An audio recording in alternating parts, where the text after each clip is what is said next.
ದುಡ್ಡಿಲ್ಲ ಅಂತಂದ್ರೆ ಫಸ್ಟಿಗೆ ಒಂದ್ಸಲಿ 10,000 ತೆಕ್ಕೊಟ್ರು, ಇನ್ನೊಂದ್ಸಲಿ ಬೇಕು ತೆಕ್ಕೊಡಿ ಅನ್ನೋ ಹೊತ್ತಿಗೆ ಆಮೇಲೆ ಬನ್ನಿ ಅಮ್ಮ ಇದ್ರಲ್ಲಿ ದುಡ್ಡಿಲ್ಲ ಅಂತ ಅಂದರು. ಮತ್ತೆ ಬರೋ ಹೊತ್ತಿಗೆ ಮನೆಗೆ ಹೋಗ್ತಿದ್ದಂಗೆ ಮೆಸೇಜ್ ಬರ್ತಾ ಇದೆ ಇದ್ರಲ್ಲಿ ದುಡ್ಡು ತೆಗಿತಾ ಇರೋದು. ಅದಕ್ಕೆ ನಾನು ಒಂದೇ ಸಲ ಬಂದಾಗ ಇಲ್ಲಿ ATM ಚೇಂಜ್ ಆಗಿದೆ ಅಂತ ಗೊತ್ತಾಯಿತು. ಮತ್ತೆ ಅವಾಗ ಇನ್ನೊಂದ್ಸತಿ 4,000 ಡ್ರಾ ಮಾಡಿದ್ದೇನೆ, ಆಮೇಲೆ ಮತ್ತೆ 4,000 ಡ್ರಾ ಮಾಡಿದ್ದೇನೆ, ಮತ್ತೆ 10,000 ಒಂದ್ಸತಿ ಡ್ರಾ ಮಾಡಿದ್ದೇನೆ, ಮತ್ತೆ 10,000 ಡ್ರಾ ಮಾಡಿದ್ದೇನೆ. ಆದರೆ ಇವ್ರು ಏನು ಮಾಡಿದ್ದಾರೆ ಅಂದರೆ ಅವ್ನ ATMನ ಇವ್ರಿಗೆ ಕೊಟ್ಟಿದ್ದಾರೆ.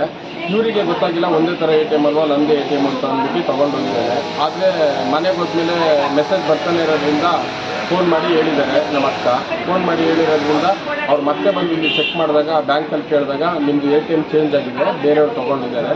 ಅವ್ರು ತೊಗೊಂಡನ್ನು ಸ್ಕ್ಯಾಮ್ ಮಾಡಿ ATM ಬ್ಯಾಲೆನ್ಸ್ನ ಚೆಕ್ ಮಾಡಿಬಿಟ್ಟು ATMಯಿಂದ ದುಡ್ಡು ಡ್ರಾ ಮಾಡಿಕೊಂಡು ಅವನೀಗ ಓಡೋಗಿದ್ದಾನೆ. ದುಡ್ಡು ಕೊಟ್ಟರೆ ಒಳ್ಳೆಯದು. ಈ ಥರ ಒಂದು ದುಡ್ಡು ತೆಗಿಯೋಕ್ಕೆ ಬರಲಿದ್ದವರು ಏನು ಮಾಡಬೇಕಂತಂದರೆ ಪಾಪ ಗೊತ್ತಿರೋರು ಕೈಲಿ ತೆಗೆಸ್ಕೊಳ್ಳಿ, ಬಿಟ್ಟರೆ ಇಲ್ಲ ಅಂದರೆ ಗೊತ್ತಿರೋರು ಅಕ್ಕಪಕ್ಕ ಇದ್ದಾಗ ನೋಡಿಬಿಟ್ಟು ತಗೋಬೇಕು. ಈ ಥರ ಸ್ಕ್ಯಾಮ್ ಮಾಡೋಕ್ಕೆ ನಾವುಗಳೇ ದಾರಿ ಮಾಡಿಕೊಡ್ತಾ ಇದ್ದೀವಿ.